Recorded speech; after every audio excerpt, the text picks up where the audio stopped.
Temos um longo caminho a desbravar pelas páginas bíblicas. Eliseu tem várias histórias maravilhosas, grandes milagres, e embora não seja tão conhecido como Elias, né? Pelo menos Elias parece ser mais conhecido, ou pelo menos ele mesmo apareceu, né, com Moisés para aconselhar Jesus. Mas a gente sabe que Eliseu, né, no caso, ele recebeu porção dobrada do profeta Elias. E isso é literalmente, até o número de milagres foram o dobro de que o profeta Elias fez. Então é um dos profetas mais interessantes, mais usados por Deus, que merece realmente uma olhada atenta a cada história, a tudo que Deus fez através dele, e com certeza seremos maravilhados com isso. Só lembrando, né, o mapa aí da divisão, lembrando que estamos em uma série de estudos que vamos aí desde a divisão do reino até ao cativeiro de Israel, ok? Então, sabemos que vemos a divisão do reino através, por culpa, basicamente, de Salomão, e aí iniciou-se então o reino do sul e o reino do norte. O reino do sul, o reino de Israel, com sede, aonde mesmo? Em Samaria, e Judá, Jerusalém, ok? Samaria, Israel, reino do norte, e Judá, reino do sul, Jerusalém era a sede. Muito bem. Nós vamos começar então com um versículo, apenas para iniciar, que é o versículo de Hebreus, capítulo 1, versículo 1, né? Apenas para nós iniciarmos a lição dessa noite.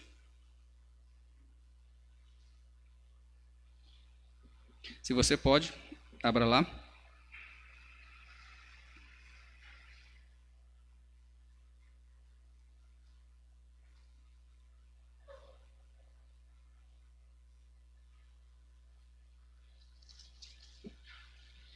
Hebreus capítulo 1, versículo 1. Ainda estão sentados? Vamos levantar, reverência à palavra do Senhor.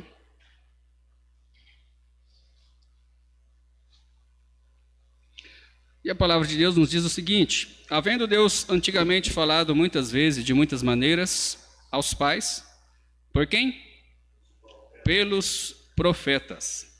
A nós falou-nos nestes últimos dias pelo Filho, que sabemos que é nada mais, nada menos que o Senhor Jesus Cristo. Oremos. Pai, ajuda-nos nesse estudo bíblico, Pai, a realmente absorvermos o máximo possível dos seus ensinamentos bíblicos. Ajuda-nos a não só aprender, a encher de conhecimento, mas que esse conhecimento possa transformar nossas vidas e mudar tudo aquilo que não está de acordo com a Tua palavra, ou tudo aquilo que não está de acordo com a Sua vontade. Em nome de Cristo que oramos agradecidos. Amém. Poderia sentar? Então, o alvo da lição é... Ao estudar essa lição, você vai refletir a respeito da abrangência do ministério de Eliseu, que orientava e cuidava das pessoas como fiel servo de Deus. Nós vamos ver isso através de várias passagens bíblicas. Após a lição também, o aluno será capaz de entender como Eliseu desenvolve seu ministério. Também será capaz de procurar cuidar das pessoas a partir do ministério cristão, né, que desenvolve na sua igreja local.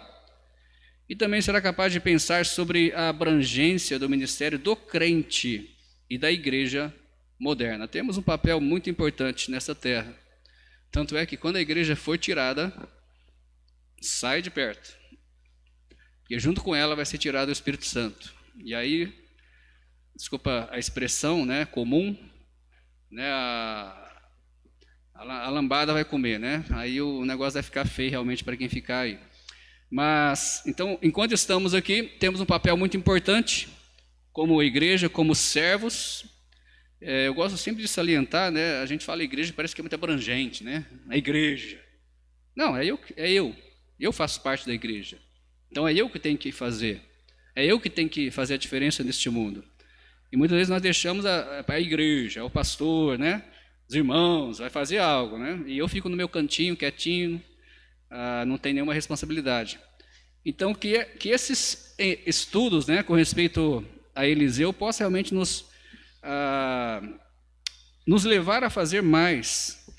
Porque eu acredito, irmãos, embora seja tempos diferentes, o Deus é o mesmo. E de uma forma similar, os milagres que aconteceram no tempo de Eliseu podem acontecer hoje também, se assim for da vontade de Deus.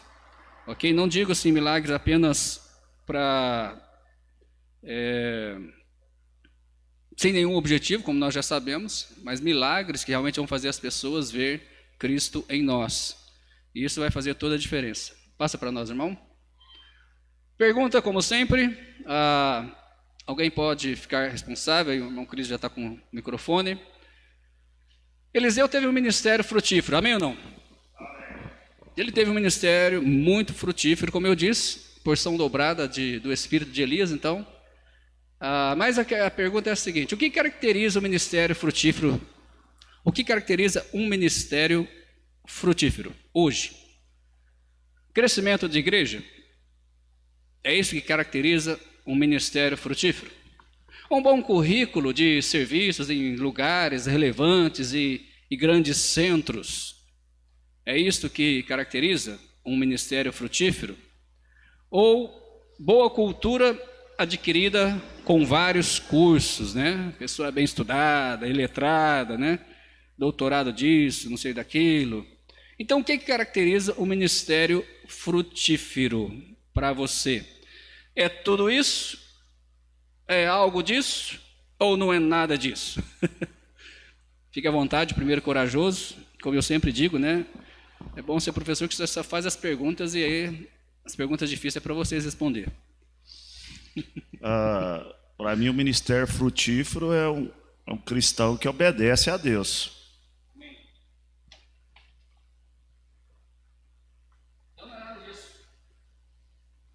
Então não é nada disso, porque o que o irmão falou não está aqui, né? Próximo.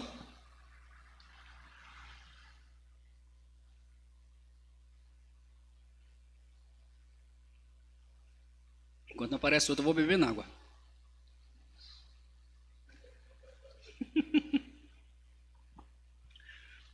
Só Ednor corajoso hoje? Que é isso, hein? Não vou beber mais água. Então vou beber mais água.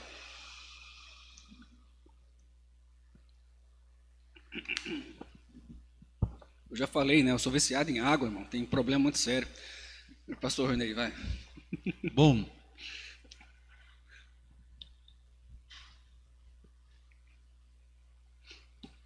eu diria que pelo menos 2 dali, dos 3, são importantes, não determinantes. Para mim são coisas distintas. Por exemplo,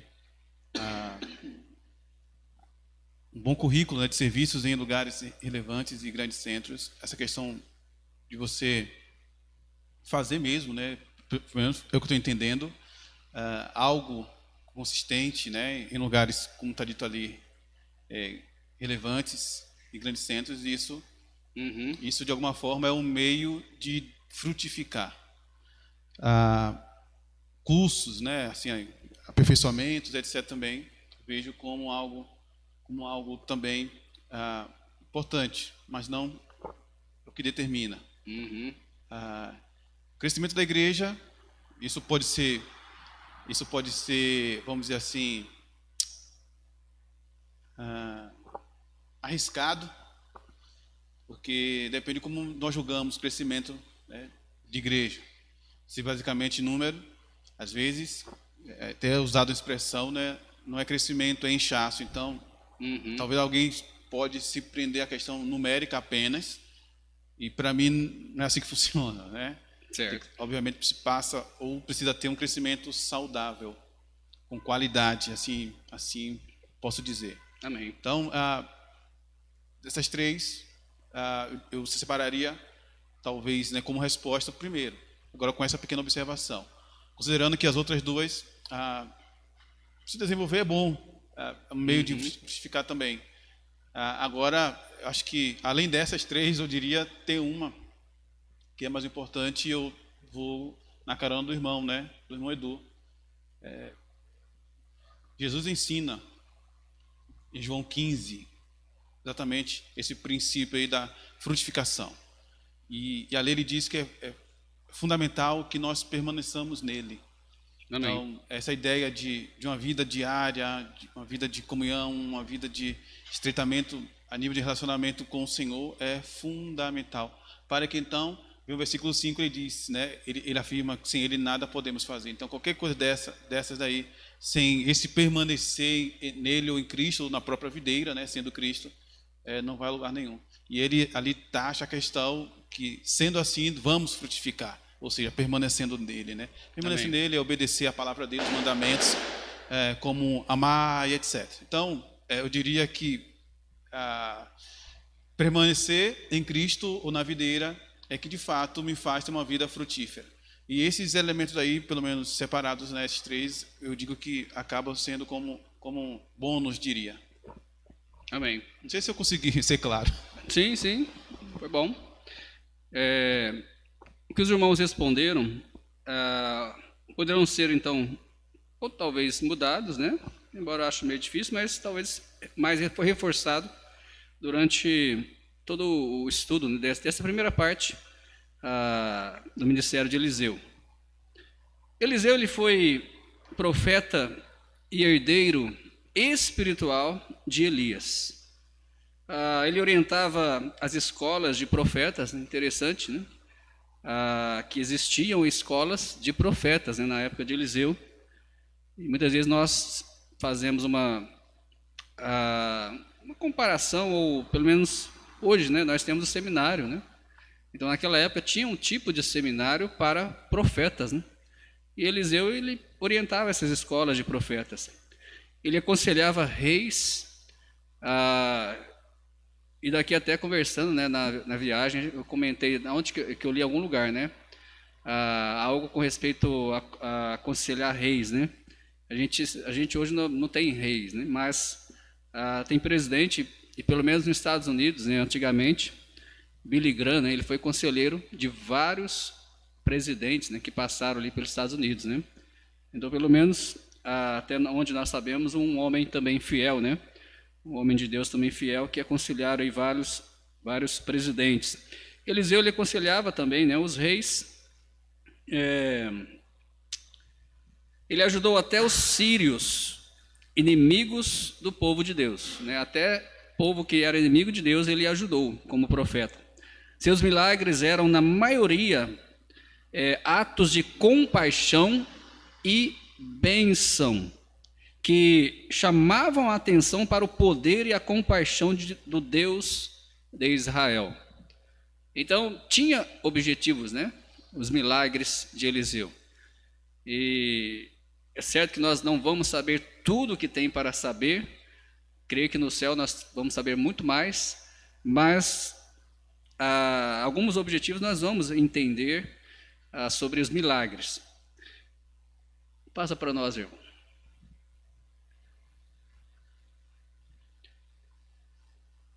A quem relaciona esse objeto? Está bem fácil, né? Eu vou colocar ali alguns objetos e os irmãos relacionam, quem quiser aí, né, levanta a mão, relaciona a algum chamado de algum personagem bíblico, ok? Vamos ver como é que vai sair. Esses irmãos vão,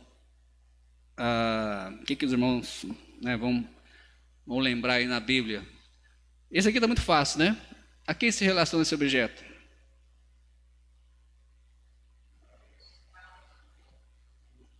Relaciona-se ali é uma capa, relaciona-se a Eliseu, ok? Então foi chamado de quem? Eliseu. Não sei se vocês estão acordados, vocês já jantaram, não jantaram. Eliseu, irmãos, a capa de Eliseu relaciona-se ao chamado de Eliseu.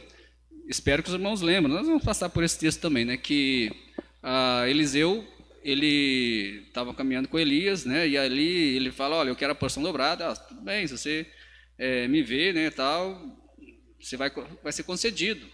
E Elias então passa a capa de Elias para Eliseu. E com aquela capa ele faz ali o primeiro milagre no Rio Jordão. Próximo objeto. Agora já ficou um pouco mais difícil, né? Já saiu fora aqui do nosso estudo.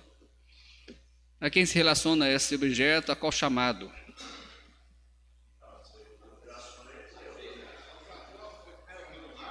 Oi? Sim. Os apóstolos de Cristo tinham 3, né? Basicamente aí pescadores, né? Eu acho que tinha até mais. Agora não estou lembrando. Mas pelo menos Pedro, Tiago e João a gente sabe que era, né? Pode ser relacionado sim aos apóstolos. Deixa eu ver aqui.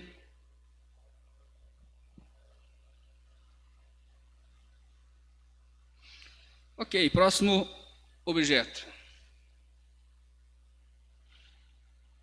Os irmãos sabem o que é isso?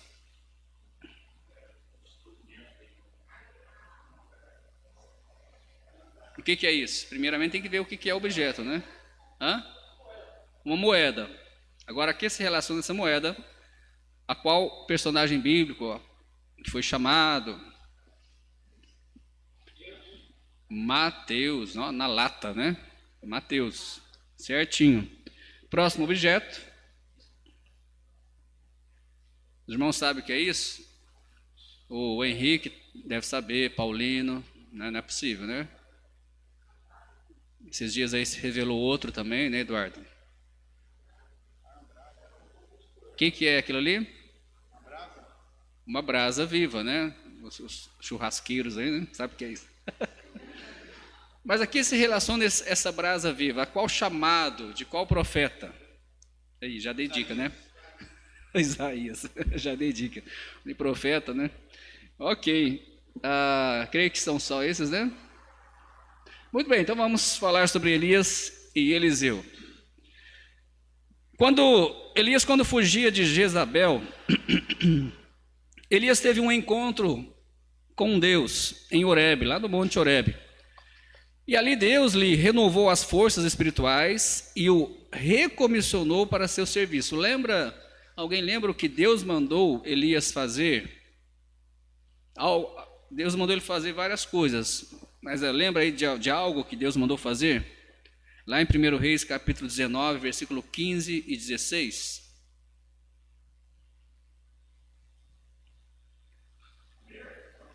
Não, agora ele já está lá no Monte Horebe, não está mais na caverna, né?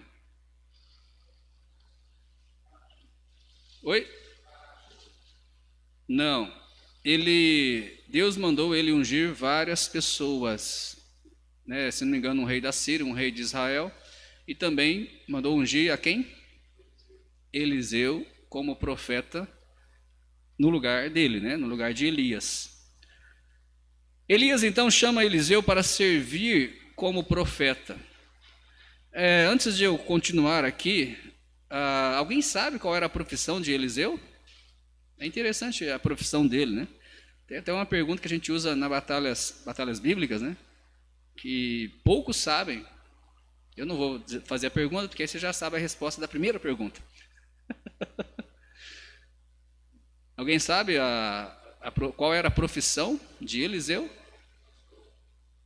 Não é considerado pastor, mas mexia com animais.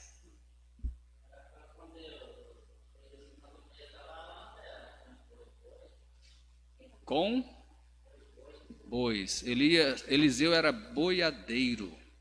Então tem essa pergunta que a gente usa, né, em batalhas bíblicas, né? Quem era boiadeiro ou quem, né, trabalhava com bois, né? Mas é boiadeiro para ficar mais legal a pergunta, né? Aí alguns é difícil achar a resposta. Alguém abre lá 1 Reis 19, versículo 19 ao 21.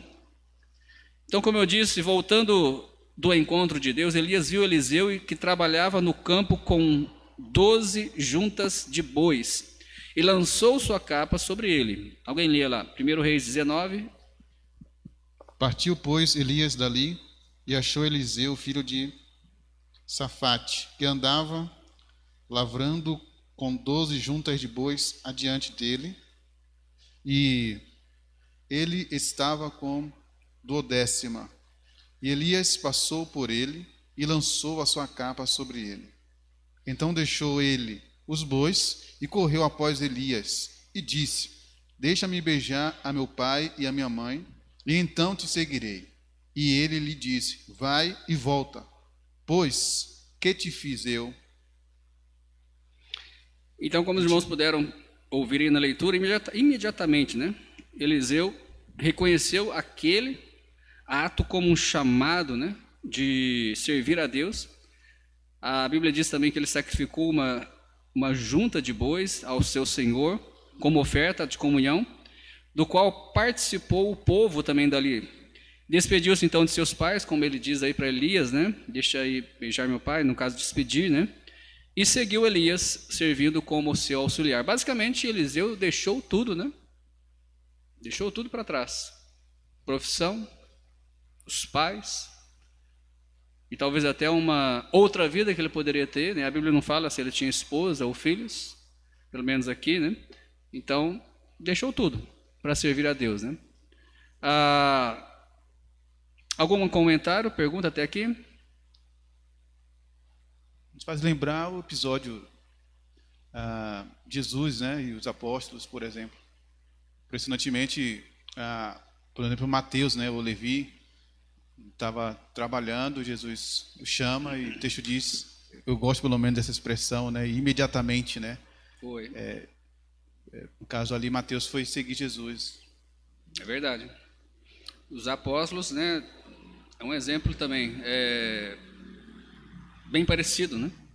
Deixaram tudo também que tinha para seguir Jesus e ali ficaram 3 anos e meio com ele, né? Elias foi elevado ao céu, como os irmãos já sabem. No final do ministério de Elias, ele foi revelado, né, que o Senhor o levaria vivo para o céu. Quem sabe, né? Assim, desejo, né, de estar na pele de Elias, né? Não passar pela morte, já pensou? Que bênção maravilhosa, né? Eu sei que hoje, né, é diferente, né?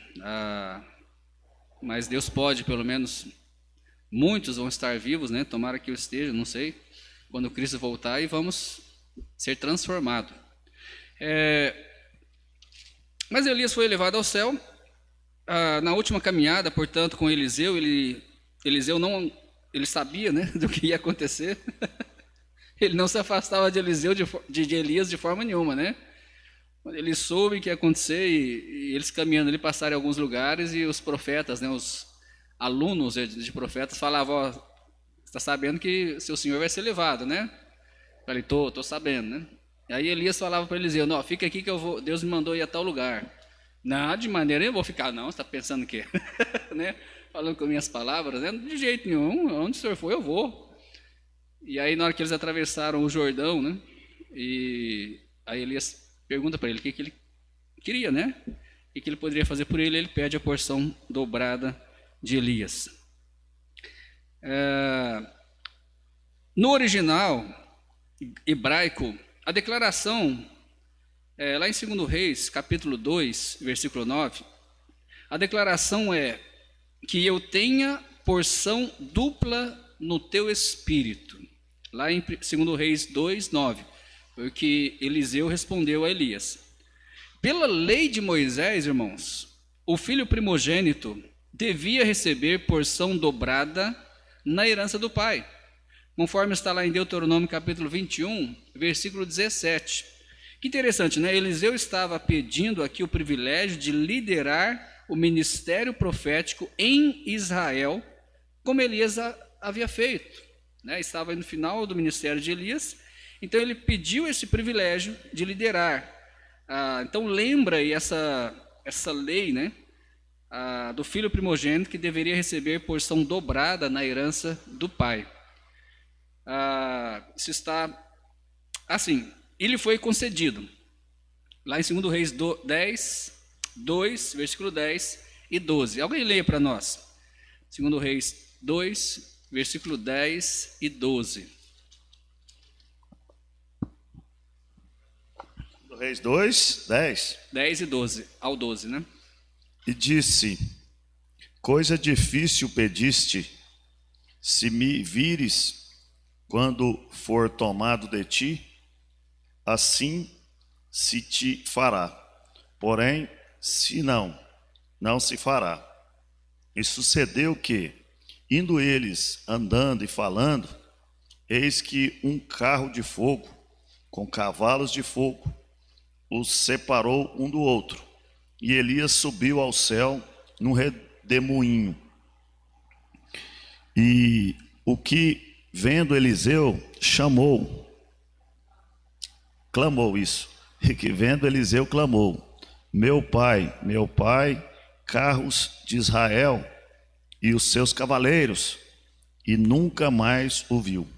E pegando as suas vestes, rasgou-as em duas partes. Se não me engano, também tinha alguns profetas ali perto, né? Que viram também o acontecido. Mas foi concedido a porção dobrada, porque ele viu, né? Elias sendo levado ao céu através desses carros. Os discípulos do profeta logo reconheceram ali Eliseu como líder e, vindo ao seu encontro, inclinaram-se em terra diante dele. 2 Reis, versículo 2, versículo 15. Leia para ter um melhor entendimento. Quem for ler, pode ser até o irmão Dionor que já está lá. Leia do versículo 13 ao versículo 15. Também levantou a capa de Elias, que dele caíra, e voltando-se parou à margem do Jordão. E tomou a capa de Elias, que dele caíra, e feriu as águas, e disse: onde está o Senhor Deus de Elias? Quando feriu as águas, elas se dividiram de um ao outro lado, e Eliseu passou. Vendo, pois, os filhos dos profetas que estavam defronte em Jericó, disseram: o espírito de Elias repousa sobre Eliseu. E vieram-lhe ao encontro e se prostraram diante dele em terra. Amém. Eu quis que lesse porque houve esse milagre, né? Ele pega já a capa de Elias e já faz o mesmo milagre que Elias fez para eles atravessar o Jordão, Eliseu faz para voltar, né? Para o outro lado. E aí eles reconhecem que o espírito de Elias estava sobre Eliseu. No caso, o espírito, os irmãos sabem, né? Para não haver confusão, não é espírito de alma, é poder do Espírito Santo, ok? É unção do Espírito Santo. Que alguns aí confundem, ou pelo menos quer pensar espírito, né? Até negócio de reencarnação, tem vezes que a gente ouve por aí, né? Mas não é. Tanto é que Elias ainda nem tinha morrido, né? Ele só foi levado para o céu. Então, é o mesmo poder, e principalmente porção dobrada do poder do Espírito. Vamos ver a história de Israel para hoje, e aí os irmãos fiquem à vontade para comentar ou fazer alguma pergunta. Jesus manda que os apóstolos fizessem discípulos de todas as nações, não é verdade? Sim. Alguém lembra quais textos? Atos 1:8, Mateus 28, versículo 19, né, ao 20, Marcos, né, 16:15, e tem alguns outros também, né? Mas eles não puderam cumprir plenamente a ordem, não é verdade? Mas eles não puderam cumprir plenamente a ordem. Paulo foi chamado para a mesma tarefa, não é verdade? No encontro que Paulo teve com Cristo, né? Hoje, cabe a quem? A nós. Da mesma forma que os discípulos, os apóstolos, né? Discípulos, depois se tornaram apóstolos, eles não eles começaram, mas morreram, né? Então o evangelho continuou sendo pregado. Paulo também pregou, e hoje não somos apóstolos, mas somos enviados de Deus, somos chamados a também fazer discípulos, né? Interessante que Elias, pelo menos ao que tudo indica, não ficou muito tempo com Eliseu, né? Porque foi mais no final do ministério dele que Deus falou para Elias ungir Eliseu. Mas Eliseu acabou ali sendo, de uma certa forma, impactado, né, pela vida de Elias e até mesmo recebendo a porção dobrada do seu poder.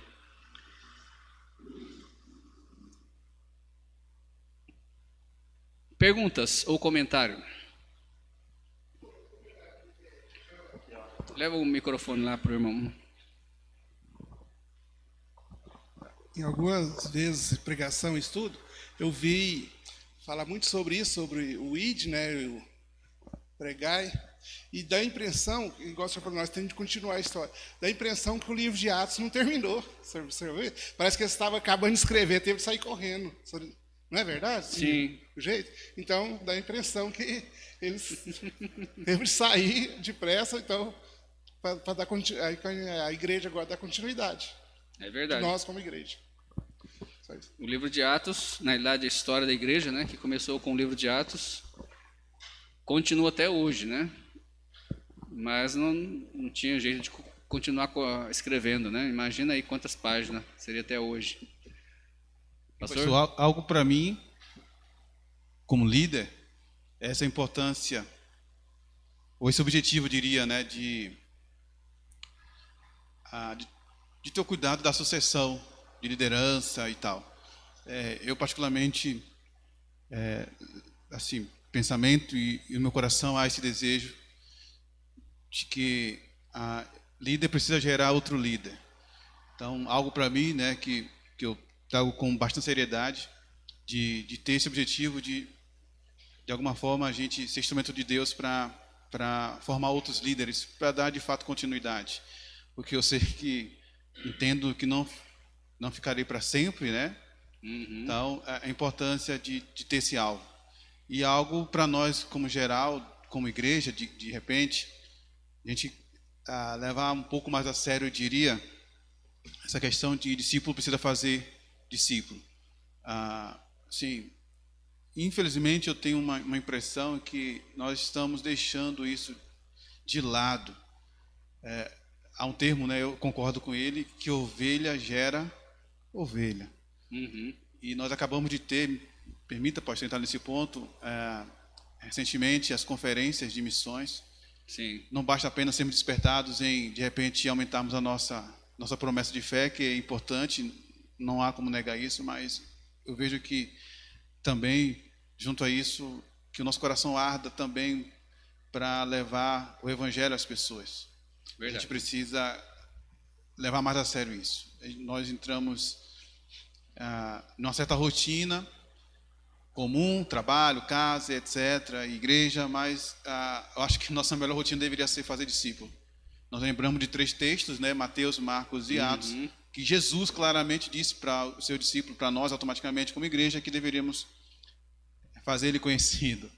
E eu vejo que nós precisamos nos despertar. É uma crítica, eu diria sim, porém construtiva. Espero que os irmãos entendam.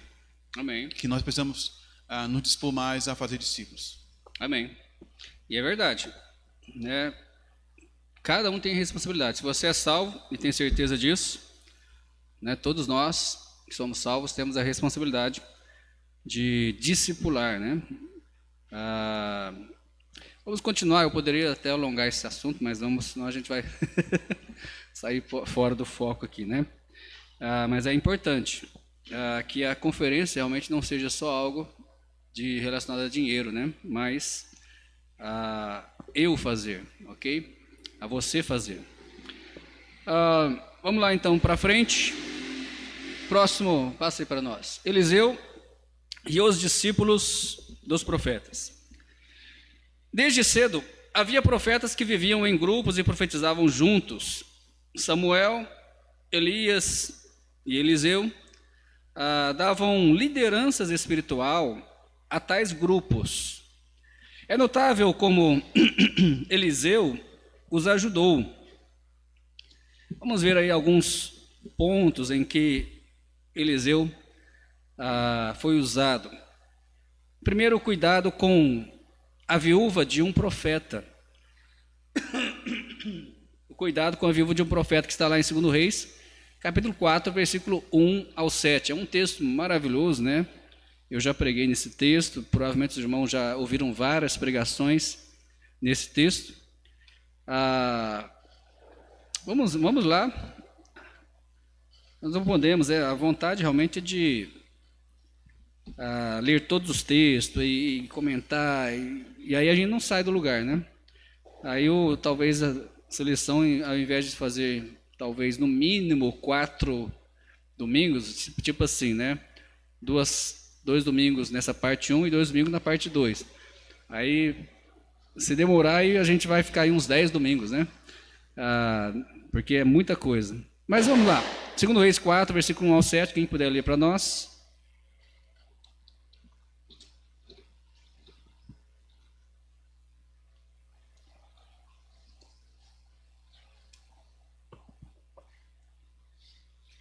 Certa mulher das mulheres dos discípulos dos profetas clamou a Eliseu dizendo: Meu marido teu servo morreu, e tu sabes que ele temia ao Senhor. É chegado o credor para levar os meus 2 filhos para serem escravos. Eliseu lhe perguntou: que te hei de fazer? Dize-me, que é o que tens em casa? Ela respondeu: Tua serva não tem nada em casa, senão uma botija de azeite. Então disse ele: Vai, pede emprestadas vasilhas a todos os teus vizinhos, vasilhas vazias, não poucas. Então entra e fecha a tua porta sobre ti e sobre os teus filhos, e deita o teu azeite em todas aquelas vasilhas. Põe a parte que estiver cheia. Partiu, pois, dele e fechou a porta sobre si e sobre os seus filhos. Este lhe chegavam as vasilhas, e ela as enchia. Cheias de vasilhas, disse ela a um dos filhos: Chega-me aqui mais uma vasilha. Mas ele respondeu: Não há mais vasilha nenhuma. E o azeite parou. Então foi ela e fez saber ao homem de Deus. Ele disse: Vai, vende o azeite e paga a tua dívida, e tu e teus filhos vivei do resto. Amém. Um texto maravilhoso, né, com respeito ao milagre aqui, o que Deus fez através de Eliseu. E, resumindo, né, além de estar sem recursos, a mulher herdou dívidas do marido, do profeta que morreu, e ela pediu então orientação a Eliseu, né? E aí ele agiu como representante de Deus. Irmãos, estava pensando enquanto o irmão Leandro estava lendo, hoje talvez nós não temos, pelo menos assim, Deus pode fazer, mas não é a forma de Deus agir hoje, né? Mas o que nós vemos, como nós já comentamos, é a compaixão de Eliseu. Ele era o profeta, ele sabia que ele poderia fazer esses milagres, ele sabia que tinha a porção dobrada do espírito, do poder de Elias. E era alguém realmente que estava perto de Deus. E sabia que os pedidos, né, dele seriam atendidos. Mas hoje, embora não puder, vai lá, né? Viúva, está passando, vai lá, pega lá sua panela. Eu acho que ninguém vai fazer isso, né? Pega as panelas dos vizinhos e enche lá de óleo, enche de arroz, não sei. Ninguém vai fazer isso hoje. Mas nós podemos ajudar de outras formas. A questão aqui é compaixão.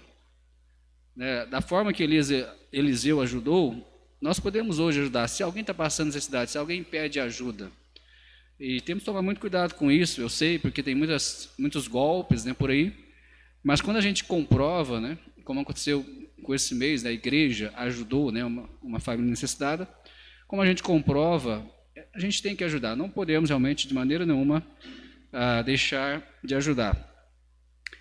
Algum comentário ou pergunta? Não? Segundo ponto aqui que ele ajudou os profetas, é interessante, morte na panela, lembra disso? Certo dia Eliseu estava com um grupo de profetas da região de Gilgal e ali havia fome. Ele mandou que fizesse então um ensopado. Um dos profetas foi ao campo, colheu ali frutos de uma parreira e os colocou na panela. Quando começaram a comer, alguém percebeu, né? E eles então gritaram, né? Morte na panela, ó homem de Deus. Ou seja, eles perceberam que o que eles pegaram era venenoso. Havia alguma fruta, alguma erva que era venenosa. E eu não sei como que eles distinguiram isso, né? Gosto, cheiro, não sei. E eles gritaram, morte na panela. E Eliseu, então, para os baianos aí presentes, né? Ele foi lá e colocou um pouco de farinha na panela e falou, pode comer agora, né? Por isso que o baiano gosta de farinha, né? O negócio é abençoado, né? Eliseu era baiano. Então, e aí eles comeram e não tinha mais, né?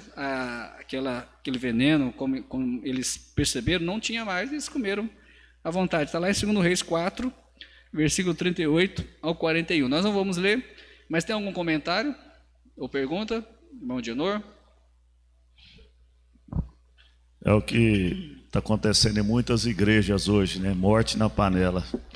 Então, em vez de dar o genuíno evangelho para as ovelhas, né, para o povo, estão dando o quê? Veneno, né?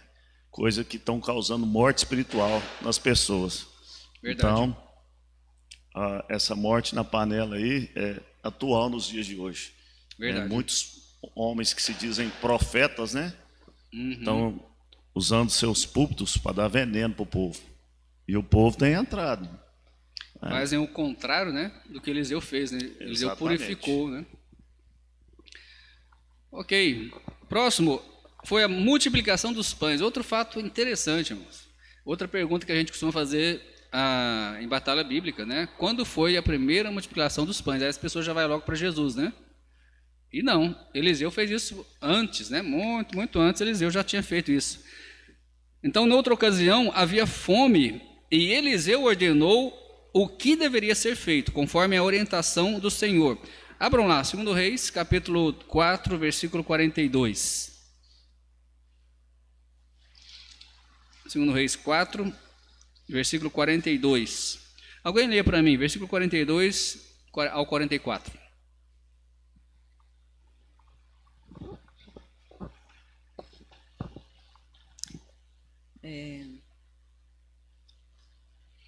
E um homem veio de Baal, Salissa, e trouxe ao homem de Deus pães das primícias, 20 pães de cevada e espigas verdes na sua palha, e disse: dá ao povo para que coma. Porém seu servo disse: como hei de pôr isto diante de 100 homens?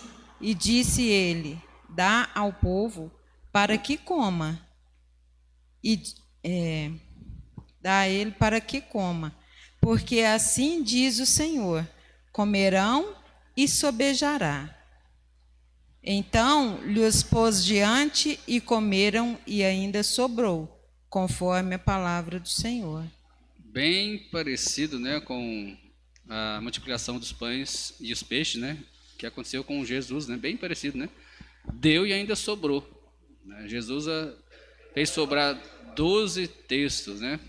Eu pensei nisso aí que o irmão falou, né, quando 20 pães para 100, né, aí eu pensei, vixe, se fosse batista aqui, mas não dá de jeito nenhum, né, uns aí já comem uns 3, 4, imagina, né.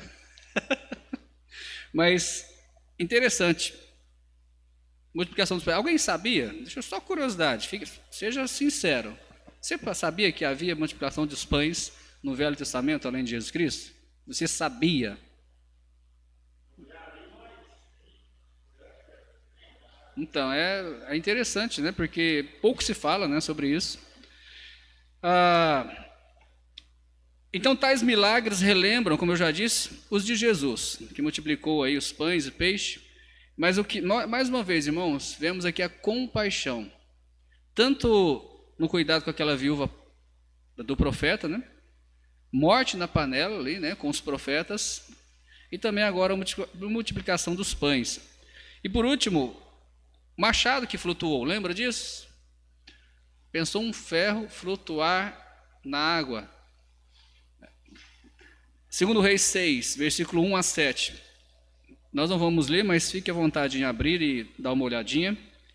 Certa feita, um dos discípulos dos profetas estava cortando madeira, né, com um machado emprestado, e aquela parte do ferro, né, caiu no rio. Estava lá, né, e de repente escapou e caiu no rio. Eliseu, aí ele foi e pediu ajuda, né, para Eliseu. Falou: olha, mas era emprestado, o que eu vou fazer agora? Né? O rapaz se preocupava bastante, né, com coisa emprestada, né? E naquela época talvez era um pouco mais sério do que hoje, né? Mas ele ficou, né? Pediu ajuda. Mas como é que eu vou fazer? E aí novamente compaixão, né? De Eliseu. Falou: onde que caiu, né? Falou: ali. Aí ele jogou, se não me engano, um tronco, né? Um pedaço de árvore, um pedaço de madeira, e jogou ali na água, e aí o ferro flutuou na água. Já pensou numa coisa dessa? E aí falou: vai lá e pega o ferro. Aí ele foi lá e pegou aquele ferro do machado. Algum comentário ou pergunta nesse milagre? Pega o microfone. Não sei se eu estou equivocado, mas havia uma questão relacionada a isso, de pegar emprestado e de repente não devolver. Da lei, né? Isso, havia Sim. uma questão ligada à lei. Verdade, talvez né? essa preocupação imensa, e aí, digamos, Eliseu salvou a pele da pessoa, então, algo que talvez pagasse com a própria vida, não lembro agora esse detalhe, mas tinha algo relacionado à lei, né? Se pegasse emprestado, tinha que devolver de fato, né? Senão, a lei exigia alguma coisa. Eu não sei se está relacionado à própria vida, enfim. E aí eu penso que Eliseu foi, de fato, uma bênção para essas pessoas. Como eu disse, naquela época as coisas eram mais rígidas, né? Algum outro comentário ou pergunta? Não? Então vamos para a história para a igreja de hoje, né? Para hoje, e aí nós vamos encerrar. Em todos esses casos, as pessoas colocaram seus problemas diante do profeta e obedeceram às suas instruções. Isso também é importante, né? Tem muita gente que vem pedir ajuda, né? Muitas vezes da igreja, talvez de um irmão, do pastor, né? E aí você dá a solução do problema. Ó, tem que fazer isso, a pessoa vai e não faz. Aí, não estou para que vem pedir ajuda, não é verdade? Né? Os pastores sofrem com isso, né? Você dá lá a solução é isso. Aí a pessoa não quer fazer, né? E aí o problema continua. E no caso que Eliseu falou: ó, faz assim. E todos eles, né, nos 4 pontos aqui, né? A viúva, aqueles profetas, e também os outros são todos profetas, né, que estavam junto com ele. Então eles fizeram o que ele falava. Isso envolveu fé de que Deus havia de agir a favor deles. Para nós, hoje, o mesmo é verdade. Devemos nos humilhar e reconhecer a mão de Deus que cuida de nós. Conforme 1 Pedro 5, versículo 7. Alguém abra lá para nós e leia. A fé é fundamental, pois sem ela não agradamos a Deus. Né? Conforme está escrito lá em Hebreus 11, 6. Né? Sem fé é impossível, né, agradar-lhe. Quem pode ler 1 Pedro 5, 7? 5, 7. Lançando sobre ele toda a vossa ansiedade, porque ele tem cuidado de vós. Amém. Então, reforçando mais uma vez, se as pessoas vierem buscar a sua ajuda, pedir a sua ajuda, procure saber melhor. Tenha compaixão, mas nunca negue, né? Nunca negue. E muitas vezes eu já ouvi um pastor dizer, né, ou alguém dizer, isso é verdade, né? Muitas vezes nós temos que ganhar o direito de ser ouvido, sabia? As pessoas não vão ouvir o evangelho, mas quando você ganha o direito, ou seja, você ajuda, você faz algo para aquela pessoa, você ganha o direito de falar do evangelho de Cristo. E muitas vezes nós já queremos chegar de sola, né? Querendo enfiar o evangelho por água abaixo, por garganta abaixo, mas a gente ainda não tem aquela liberdade ou intimidade com a pessoa para falar sobre o evangelho. E ajuda, quando nós ajudamos pessoas, isso abre portas, tá bem? Isso abre portas. Algum comentário final antes da gente terminar em oração?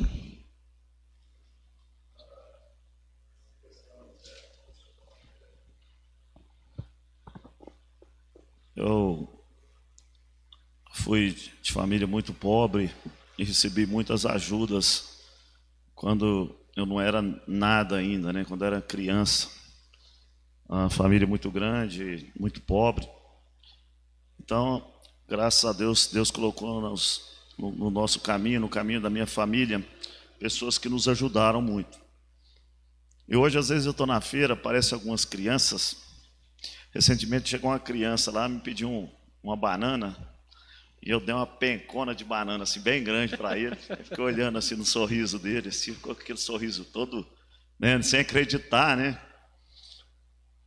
Às vezes eu faço isso com as pessoas lá, aí eu fiquei imaginando a graça de Deus, né? A gente não merece nada, e Deus tem nos agraciado a cada dia, né? É verdade. Então tem nos dado muito mais que nós merecemos.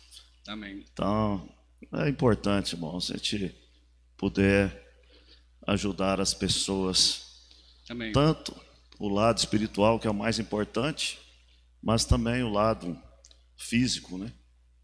Amém. Mais alguém? Ok. Então vamos orar, encerrar. Vou agradecer aqui também a irmã Emiliana Cruz, que está assistindo essa primeira parte do culto. Deus abençoe sua vida. A Mônica também parece estar assistindo. Deus abençoe também. Então vamos orar, ok?